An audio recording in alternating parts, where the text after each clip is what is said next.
And I'm a legal support worker at Luke's Place, which is a support and resource center for abused women who have left or are thinking about leaving and are now going through the family law process. We, or I guess I could tell you a little bit about my background. I've worked with abused women for about 10 years, both in shelter at Luke's Place and in addictions as well as part of my background. I would like to say that I'm very proud to be a woman. I'm very proud of the work that I do. I think that we've made a lot of really great progress, and I think we have a really long way to go. But I think that now's a really great time to be a woman and to be more active in women's issues. I think that I'm very hopeful about the future, but I would like to say that, you know, it's so important that we get out and we have our voices heard to work on things. And what else I would like to say a little bit about Luke's Place and the work that we do there. We are just in the beginning phases of opening a pro bono legal clinic there. So we help women by providing them with accompaniment to legal appointments as well as to family court. I do a great deal of public speaking and public training on this issue. And family court is a minefield. People think that it's easy, but it prevents a whole new level of challenges for women who are separated from their abusers, who now have very few opportunities to abuse them, and use the family court as an excellent implement of abuse. And it's a very painful process for my clients, a very confusing process. A lot of them find themselves very bullied within the process, both by their abuser and by the system itself.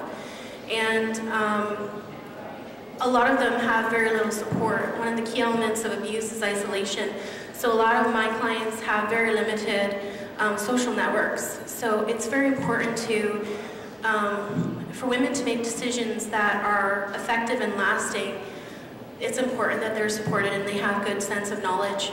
There's so much poor and misinformation given to women about the family law system, primarily by their abuser, but also by Children's Aid and by the police. So we work to try to promote community education around family law, because there's just too much a perception that it's a cakewalk.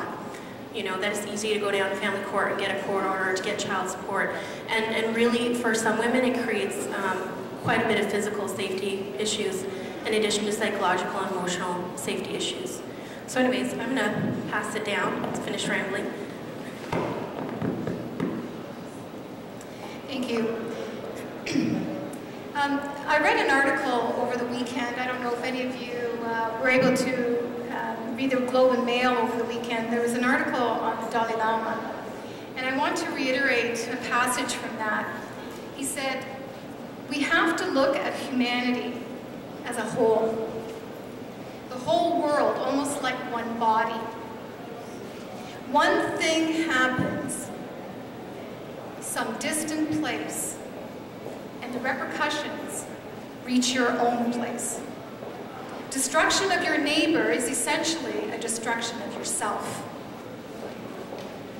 And that resonated with me, because here I am, the rippling effect of that one singular incident that happened to me September 7th, 1994, and that rippling effect is reaching you here today, 15 years later. So I'm just following my ripples, and it's taken me here today, and I'm happy to be here.